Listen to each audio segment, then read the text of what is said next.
बिस्मिल्लाहिर्रहमानिर्रहीम। अस्सलाम वालेकुम नाज़रीन कराम, मैं हूं मखदूम शहाबुद्दीन और आप देख रहे हैं मेरा फेसबुक और यूट्यूब चैनल। उम्मीद करता हूं आप सब लोग बखैर वाफियत होंगे और जहां भी होंगे अपने अहले खाना समेत खुश भी होंगे और महफूज भी। नाज़रीन कराम, सबसे पहले तो बहुत से लोग परेशान थे और ये एक ऐसा वक्त चल रहा है कि इसमें कुछ भी एक्सपेक्ट किया जा सकता है और जाहिर बात है पिछला एक दिन मैं आपसे मुखातिब नहीं हो सका और ये खिलाफ मामूल है कि मैं आपसे मुखातिब ना हूँ और रेगुलरली आपके सामने हाजिर होता रहता हूँ, लेकिन चूंकि सफ़र की कुछ मसरूफियात थी, लेकिन लोगों को बहुत कंसर्न्स थे, लोगों ने बहुत प्यार भेजा, परेशान भी थे और आपको पता है कि हमारे मुल्क में जो इस वक्त माहौल है तो लोगों की परेशानी उसकी वजह से भी और ज़्यादा बढ़ जाती होती है। तो ये सबसे पहले मैं बता दूँ कि खैरियत से हूँ और सफ़र में था और अल्लाह का शुक्र है कि खैर का सफ़र है। तो यही अभी बताऊंगा, इंशाल्लाह बाकी चीज़ें फिर इंशाल्लाह बाद में आपके सामने रखेंगे। कुछ बड़ी इंपॉर्टेंट डेवलपमेंट्स हुई हैं और कुछ खबरें मुझ तक पहुंचती रहीं,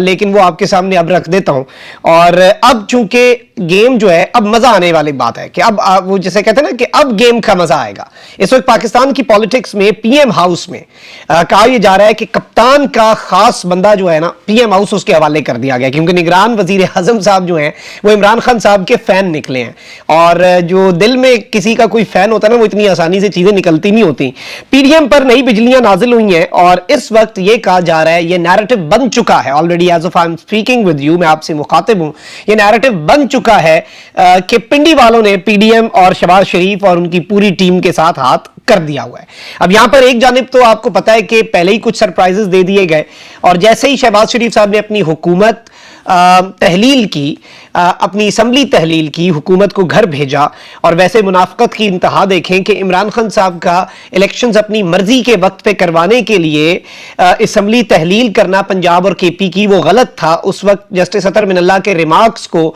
बहुत से तज्जियाकारों ने अपने सरों पे सजा लिया, लेकिन अब पार्लियामेंट की जो बालादस्ती है वो किधर गई? 2 दिन पहले उसे तहलील करके सिर्फ 60 के बजाय 90 दिन, और 90 दिन भी इन्होंने नहीं कराने। मसला इनका ये है और इनके ऊपर एतबार करने को कोई तैयार नहीं है, इन पर ट्रस्ट करने के लिए कोई तैयार नहीं है, ये ट्रस्ट वर्दी रह ही नहीं गए, इन्होंने अवाम के साथ जो खिलवाड़ किया है। लेकिन ये सारी चीजें आपके सामने, लेकिन खैबर पख्तूनख्वा में जेयूआई को एक बहुत बड़ा धचका मिला। फिर उसके साथ ही साथ आपको पता है कि विफाकी हुकूमत के अंदर भी जो तकर्रो तबादले हैं उनके ऊपर पाबंदियां, इवन अब ये भी इतलात आ रही है कि पंजाब में भी निगरान गवर्नमेंट जो है वो प्रो पीएमएलएन या प्रो पीपल्स पार्टी से हट के एंटी पीटीआई तो शायद रहे, लेकिन वो शायद इनके ऊपर से भी हाथ खींचे और कहीं और हाथ एक्सटेंड करती है या नहीं, ये भी एक सवाल होगा। बलूचिस्तान असम्बली जो है वो भी तहलील कर दी गई है, सिंध असम्बली ऑलरेडी तहलील है। वजीर आला सिंध और अपोजिशन लीडर निगरान वजीर आजम के लिए ताहाल कोई नाम नहीं ला सके और जो निगरान वजीर आजम के वजीर आला सिंध हैं उनके लिए नाम भी फाइनल नहीं हो रहा। अब उसके अंदर भी अचानक आपको पता है वही होगा जो राजा रियाज साहब और शहबाज शरीफ साहब के साथ हुआ, ये दोनों नाम फाइनल करने के लिए बैठे हुए थे और मुझे नहीं पता कि इन दोनों ने ये नाम जो है ये फाइनल किए भी हैं या नहीं, या फिर इन्हें ये नाम दिए गए हैं, क्योंकि इस हवाले से बहुत सी चीजें ऑलरेडी मंजर आम पर आ चुकी हैं। और ये बात जो है कुछ एस्टैब्लिशमेंट के और पीडीएम के करीब समझे जाने वाले साफी ऑलरेडी कह रहे थे कि एक तो पंजाब से निगरान वजीर आजम नहीं होना, दूसरा वो बलूचिस्तान से हो सकता है, ये सारी चीजें। अब यहां पर मैं आपको ये बता दूं कि बलूचिस्तान अवामी पार्टी के रहनुमा अनवारुल हक काकड़ जो है, जो कि सेनेटर हैं, उन्हें निगरान वजीर आजम बनाने का कल जो फैसला हुआ, जिसकी समरी पर सदर मुमलिकत डॉक्टर आरिफ अलवी साहब ने फौरी दस्तखत भी कर दिए और ये एक मुबैना तौर पे, मैं इसे मुबैना मुशावरत कहूंगा। राजा रियाज साहब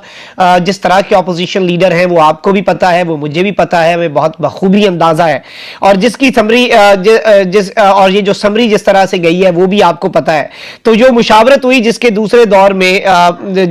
दौर के बाद शहबाज शरीफ साहब जो है वो लाहौर रवाना हुए और वजीर आजम की मुलाकात के बाद मीडिया नुमाइंदों से गुफ्तगू करते हुए राजा रियाज ने कहा कि जी सेनेटर अनवारुल हक काकड़ जो है उन्हें निगरान वजीर आजम बनाया जाएगा और ये गिन कतार में नहीं थे। अब इनके हवाले से जो मोस्टली रिस्पॉन्स आ रहा है पाकिस्तान की नेशनल लीडरशिप का, उस पर भी बात कर लेते हैं, क्योंकि राजा रियाज साहब ने कहा है कि सेनेटर अनवारुल हक काकड़ साहब जो है इनका नाम मैंने दिया था, यानी ये नाम ऑपोजिशन का दिया गया था, गवर्नमेंट के नामों में ये नाम नहीं था। वजीर आजम शहबाज शरीफ और मेरे दरमियान अनवारुल हक काकड़ को निगरान वजीर आजम बनाने पर इत्तफाक हो गया है और वजीर आजम ने इस फैसले पर दस्तखत भी कर दिए हैं और इस सब के अंदर ऑब्वियसली आपको पता है कि ऐवान सदर ने भी ये सब कुछ कर दिया गया। अनवारुल हक काकड़ साहब जो है उन्हें निगरान वजीर आजम की जो सिक्योरिटी है वो भी दे दी गई है। वजीर आजम की तैनाती आइन की आर्टिकल 224A के तहत हुई है। निगरान हुकूमत पहली और पिछली निगरान हुकूमतों से कुछ ज्यादा एम्पावर्ड भी है, और अब चूंकि काउंसिल ऑफ कॉमन इंटरेस्ट मुश्तरका मफादात काउंसिल के अंदर ऑलरेडी मरदमशुमारी को अप्रूव कर दिया गया है, तो और IMF को भी ऑन बोर्ड लिया गया है कि देखें जी पहले कॉन्स्टिट्यूशनल ऑब्लिगेशन थी कि हम 60 या 90 डेज के अंदर इलेक्शंस करवाएं, लेकिन अब जो इलेक्शंस हैं कॉन्स्टिट्यूशनल ऑब्लिगेशन है कि नई जो आपके मरदमशुमारी है, सेंसस हैं, उनकी बुनियाद पर करवाया जाए, जिसके लिए 3 से 4 महीने, और उस दौरान इलेक्शन का प्रोसेस नहीं हो सकता जब डिलिमिटेशंस हो रही हैं, जब नई हल्का बंदियां हो रही हैं। उसकी एक बड़ी बुनियादी सी वजह है कि भाई आज मैं एक इलाके से कागजात नामजदगी जमा करवाता हूं, नई हल्का बंदियों के अंदर मैं उस हल्के में ही नहीं रहता जिस हल्के से मैं उम्मीदवार बन रहा हूं, तो ऐसा तो नहीं होता ना, फिर ये सारी चीजें भी हैं। अच्छा, वहीं दूसरी जानिब मैं आपको ये बता दूं कि अनवारुल हक काकड़ साहब जो हैं इनकी छोटी सी एक प्रोफाइल, थोड़ी सी डिटेल्स आपके सामने रख दूं, लेकिन इंपॉर्टेंट चीज यही है कि शहबाज शरीफ साहब के साथ हाथ कैसे हुआ है और ये किस तरह से खान साहब के फैन निकले हैं, वो भी चीजें कुछ सोशल मीडिया पे गर्दिश कर रहे हैं, लेकिन खबर क्या है उस पर भी आएंगे। बलूचिस्तान अवामी पार्टी के रहनुमा अनवारुल हक काकड़ को निगरान वजीर आजम बनाने का फैसला जो है कर लिया गया है, और बेसिकली ये मुल्क के 8वें निगरान वजीर आजम होंगे। इनका ताल्लुक कोयटा से है और वो 1971 में बलूचिस्तान के इलाके मुस्लिम बाग में पैदा हुए। अनवारुल हक काकड़ ने इब्तदाई तालीम Saint Francis High School Quetta से हासिल की, जिसके बाद उन्होंने कैडेट कॉलेज कोहाट में दाखिला लिया, लेकिन वालिद के इंतकाल पर वापस कोयटा आ गए। अनवारुल हक काकड़ आला तालीम के लिए लंदन गए, जबकि उन्होंने यूनिवर्सिटी ऑफ बलूचिस्तान से पॉलिटिकल साइंस और सोशियोलॉजी में मास्टर्स किया। अनवारुल हक काकड़ ने करियर का आगाज अपने आबाई स्कूल में पढ़ाने से किया। सेनेटर अनवारुल हक काकड़ ने 2008 में काफ लीग के टिकट पर कोयटा से कौमी असेंबली का इलेक्शन लड़ा, जिसमें ये हार गए थे। सेनेटर अनवारुल हक काकड़ 2013 में बलूचिस्तान हुकूमत के तर्जुमान रहे, जबकि बलूचिस्तान अवामी पार्टी की तश्कील में बाप पार्टी, अब बाप का बाप कौन है, ये बात पहले ही पाकिस्तान की सियासत में बहुत ज्यादा कर दी जाती है, बहुत खुल के कर दी जाती है, तो जाहिर बात है बलूचिस्तान अवामी पार्टी बनाने में बाप ने बाप बनवाने में भी इनसे बड़ा कलीदी किरदार अदा करवाया। बलूचिस्तान अवामी पार्टी से ताल्लुक रखने वाले सेनेटर अनवारुल हक काकड़ 2018 में सेनेटर मुंतखब हुए और वो सेनेट की कायमा कमेटी बराए ओवरसीज पाकिस्तानी या समुंदर पार पाकिस्तानी जो है उसके चेयरमैन भी हैं। अब इन सेनेटर साहब जो हैं ये बाप पार्टी के, और ऑब्वियसली आपको पता है बाप पार्टी एलआई भी थी पाकिस्तान तहरीक इंसाफ की, और चीजें आपको पता है कि बाप ने फिर कैसे चीजें बदली और क्या मामला हुए। इवन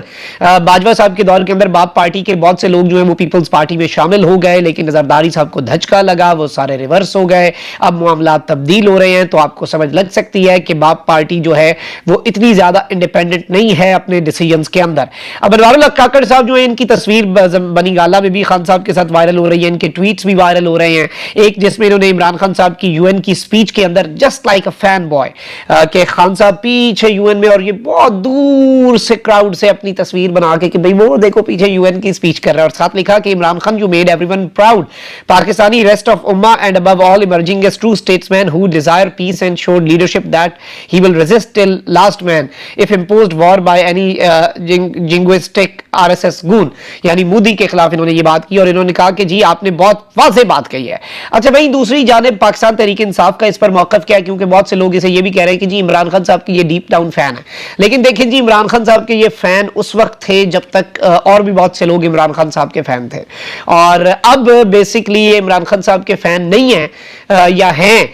इसका क्या दारोमदार इस बात पर होगा कि कोई और इमरान खान साहब का फैन है या नहीं, और इन्हें निगरान वजीर आजम बनवाया किसने। इस हवाले से बहुत से साफी ऑलरेडी ये क्लेम्स कर चुके हैं कि शहबाज शरीफ साहब जो हैं उन्हें भी नहीं पता था, पीपल्स पार्टी ने तो अपने नाम दे दिए हुए थे, वो तो जिलानी के अंदर थे, एक साबिक सेक्रेटरी खारजा जिलानी साहब थे, एक साबिक चीफ जस्टिस तसद्दुक हुसैन जिलानी साहब थे, 2 जिलानीज थे, और ऑब्वियसली पाकिस्तान पीपल्स पार्टी के लिए भी एक सरप्राइज के तौर पर चीज सामने आई है, और कहने वाले तो कहते हैं कि राजा रियाज और शहबाज शरीफ के लिए भी सरप्राइज के तौर पर सामने आई है। इसलिए मैंने आपको शुरू में कह दिया था कि इनके दरमियान मुबैयना मुशावरत हुई। इन्होंने क्या मुशावरत करनी, क्या करना, जब राजा रियाज जो है वो एक टिकट की मरहूने मिन्नत है, वो नून लीग के एक टिकट उनकी वक्त ऑपोजिशन लीडर की यह है कि वो हुक्मरान जमात के टिकट के मरहूने मिन्नत है, और इधर से ही आप अंदाजा लगा लें। अब पाकिस्तान तहरीक इंसाफ का मौकफ यह है, इनके रहनुमा हमाद अजहर ने कहा है कि निगरान वजीर आजम पर पीटीआई से मुशावरत नहीं की गई। पीटीआई पार्लियामान के अंदर और बाहर सबसे बड़ी जमात है। हमाद अजहर ने कहा कि तवक्को है कि अनवारुल हक आइन के मुताबिक 3 माह में इलेक्शन यकीनी बनाएंगे।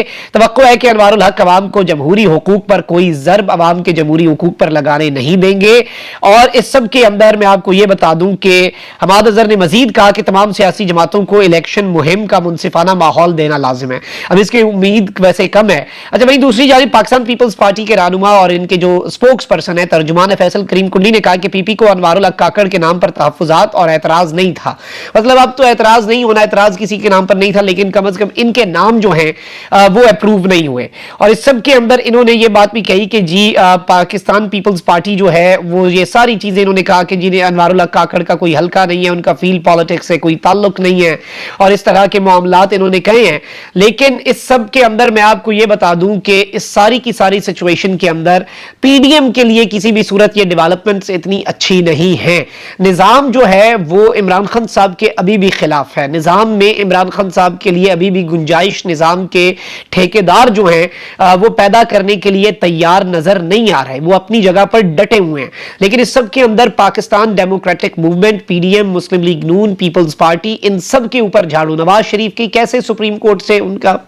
पत्ता साफ, और इन सब के साथ अभी इब्तदाए इश्क खैर होता है क्या, आगे आगे देखिए होता है क्या। खैबर पख्तूनख्वा में जेयूआई को धचका लगा, ये मैसेज था इन सब के लिए। और अब अगर ये कैबिनेट के अंदर ये वाली वारदात डालने की कोशिश करते हैं, वैसे यहां से ना ये एक टेस्ट होगा छोटा सा। इन्होंने दुबई के अंदर मंसूबा बनाया था कि जी कैबिनेट के अंदर जितनी हमारे पास अभी मिनिस्ट्री है ना, उतनी मिनिस्ट्री हम उस परसेंटेज के हिसाब से बांट देंगे। मतलब खुदा का खौफ करो, ये फिर निगरान हुकूमत कैसे हुई, फिर तो यही हुई, फिर यही चलाई रखें, आप चलाते रहें जब तक आपका दिल है। लेकिन जाहिर बात है ये उस तरफ भी चीज जो है वो जा सकती है कि ये सब जो हैं वो इस सब के अंदर ना हो, और इसी तरह के फेसेस जो हैं वो लीड करें, और ये नीचे से चीजों को इन्हें कुछ ना कुछ दे दिया जाए हाथ में पकड़ा के कि चलो बच्चे इसके साथ आप खेलो, इस वजारत के साथ। लेकिन अल्टीमेट कंट्रोल जो है, अल्टीमेट जो ड्राइविंग सीट, जो स्टीयरिंग है, वो शायद इनके हाथ में अब कभी भी ना दिया जाए। शहबाज शरीफ साहब जैसा इंतहाई ताबेदार वजीर आजम, पाकिस्तान की 75 साल तारीख का इससे ज्यादा ताबेदार वजीर आजम नहीं हो सकता। बड़े बड़े ताबेदार वजीर आजम आए, बड़े बड़े वन पे थे, लेकिन स्टैंड ले जाते थे। लेकिन मजाल है, आफरीन है शहबाज शरीफ साहब को 21 तोपों की सलामी इस बात पे देनी चाहिए कि शहबाज शरीफ साहब जो हैं वो टस से मस नहीं होते, वो नहीं डटते किसी के सामने, वो लेट जाते हैं, वो पॉलिश अपने हाथ में रखते हैं। अच्छा, वहीं दूसरी जानिब अनवारुल हक काकड़ साहब ने 14 अगस्त को अपना हल्फ उठाने का फैसला किया है। आजादी का दिन है। उम्मीद है कि इस निजाम से, लॉलेसनेस से, कानून की जो धज्जियां उड़ाई जा रही हैं, इससे, आइन और कानून की पामाली से, रूल ऑफ लॉ की पामाली से भी पाकिस्तान को आज़ादी मिल जाएगी, और पाकिस्तान के अंदर फ्री एंड फेयर इलेक्शंस की राह हमवार होगी। कमेंट सेक्शन में राय का इजहार जरूर करें। अपना बहुत ख्याल रखें। अल्लाह निगहबान। पाकिस्तान जिंदाबाद। मुझे दुआओं में याद रखें। पाकिस्तान।